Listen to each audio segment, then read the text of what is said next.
Blog Talk Radio. Something's gone wrong. For all our vigilance and battle scars over the Bill of Rights, we let the flame of freedom's torch grow cold. Because there can be no torch to pass where there's no flame. Freedom has only one enemy it cannot defeat, and that is negligence. So your presence here, now, today, is an act of reverence. Of all man's works beneath the heavens, none shines brighter than our Constitution. I think Jefferson and Paine, Adams, Madison, Mason, Franklin, I think they're looking down right now at us. I think they understand what we're trying to do, what we strive to do. Every time our country stands in the path of danger, an instinct seems to summon her finest first, those who truly understand her.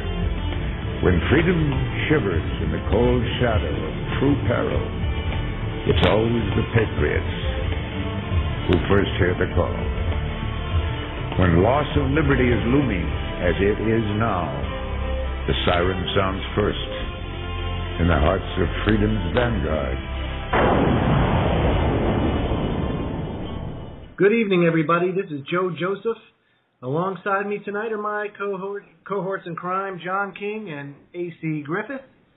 We're going to have a fabulous show on for you tonight. Tonight's guests, Kevin Annette from Canada, and also Dr. John Waterman will be joining the show. So we should have a very, very good broadcast for you this evening. Griff, are you there? Can you hear me? Yes, sir. I'm with you. Outstanding. Boy, what a show. Agenda 21. What are your thoughts on Agenda 21? Big topic. I think it's being played out right now. We're seeing it in the Gulf, and it's not a pretty picture. The American people and the people in general around the world are at a definite disadvantage. We have no weapons. We have no voice. We have no courts. Our political masters are in charge of Agenda 21. They're applying it and other actions against the American people and people of the world. We're at a real disadvantage. I couldn't have said it better myself. We certainly are. I mean, you think about the power that these elitists actually wield. It's really staggering. And the atrocities that they can commit on the people of the world, just and take advantage of such defenseless people. You know, I was reading some of the work that Kevin Annette has done, and I got to tell you, he's really stuck his neck out on the line for the Aboriginal Canadian folks, you know. I had no idea that was going on. And that just goes to show you just how little people are paying attention and how much the media is all tied into this and not exposing what really are the atrocities in this world.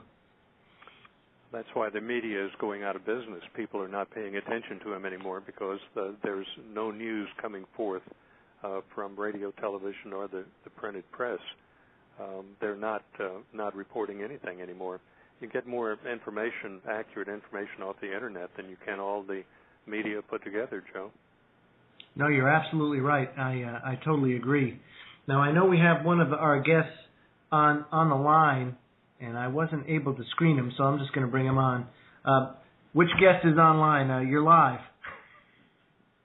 Is this Kevin? This is Doc Waterman. Hey, Dr. Waterman. This is Joe Joseph. It's wonderful to finally be able to speak to you. Thank you. Hello, John. This is Griff in Virginia. Nice to hear your voice. Yeah, hi, Griff. How you doing? I'm doing fine. Welcome to the show tonight. We're going to have interesting conversation, I know. Well, I'm sure of it. That certainly is true. Now, while we wait for Kevin, I thought something that's really been, let's just say, chapping my hide a little bit would be the topic of the Koran burning.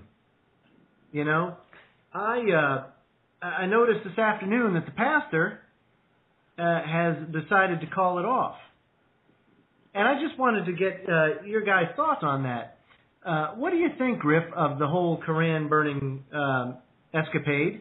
And what do you think about him calling it off today? I noticed that FBI agents met with the Florida pastor. Well, our government made the pastor a deal he could not refuse. They probably threatened him and his children and his dog and his house, I would think, to make him back off like that. I don't know. I've thought about that a lot. It's an exciting thought on one hand, but what does it prove? It just. But what do you do? It's a no-winner. Damned if you do and damned if you don't.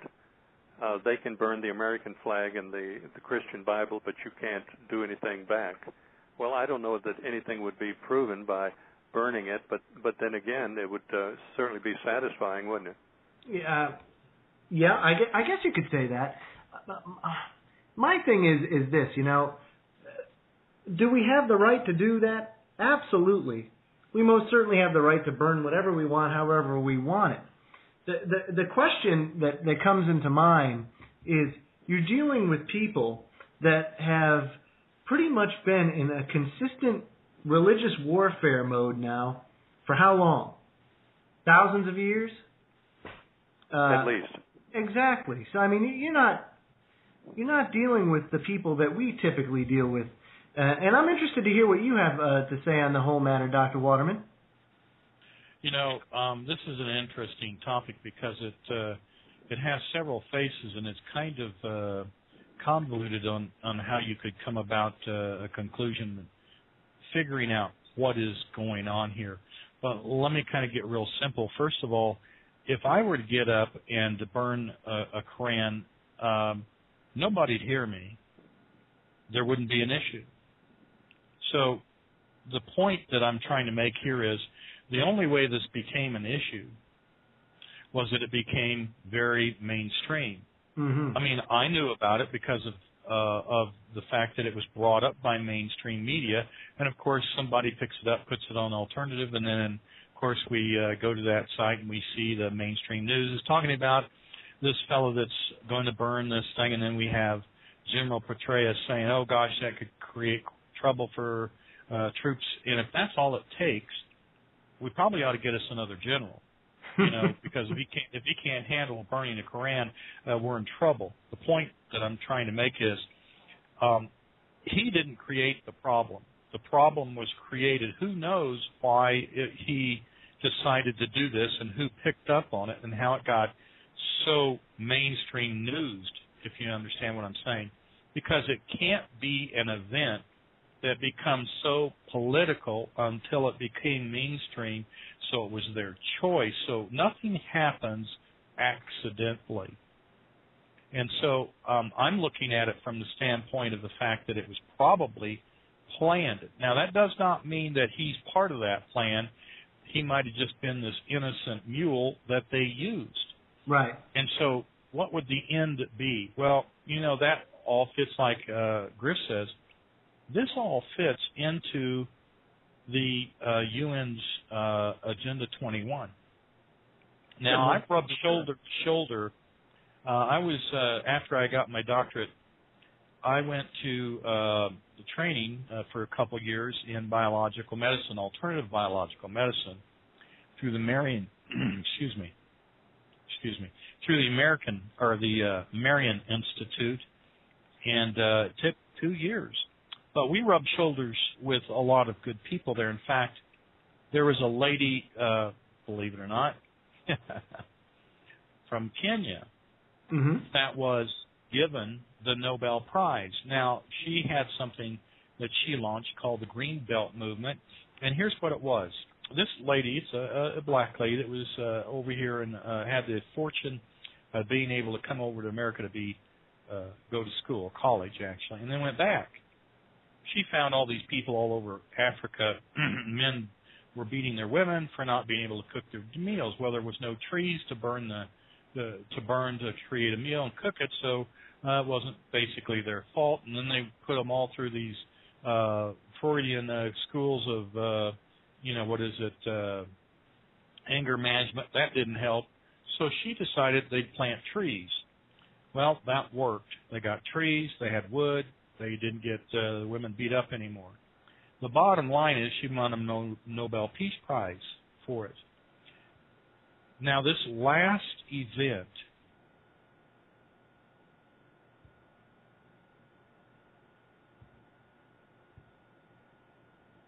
could call it the global warming agenda that was going to take our rights away, that happened over in Europe this last time. She was there. And what's interesting is we have this Nobel Peace Prize winner disagreeing with their agenda. She doesn't believe in Agenda 21. She says that it's a big scam. It's a political move. And so she's right in sync with us. And I think that kind of caught them off guard. And you can go to some of the pictures and videos of that event where they had some of the bigger speakers. Right there on the front row, you will see this black lady dressed in her native costume, which is, big long dress to the floor with these multiple colors on it, and that's her. And she was given an honorable professorship, and her name is Wangari Maathai, and from actually Nairobi. But the point that I'm getting at is even the indigenous people of this planet understand this is not for them. No, you're absolutely right. It most certainly isn't for it. Once people come to see what it's actually all about, it's really not for any of us. It's certainly not meant for the common folk, that's for sure. We're the ones that are being targeted. And I just find it interesting. I was kind of looking at this whole Koran thing unfold, and all I could think in my head was, boy, this guy is setting it up just great. He's setting the table for not just an attack from, say, an Islamic faction, but even a false flag. What a ripe opportunity for them to be able to capitalize on this ne'er-to-do fella. And John, what I want to know, John King, is don't you think that would be a perfect opportunity to be able to capitalize on a situation like that from a false flag standpoint to advance an agenda such as Agenda 21? John King, you there? Is that for me? Yeah, I'm here. What? No, that's for my other co-host. Go ahead, John.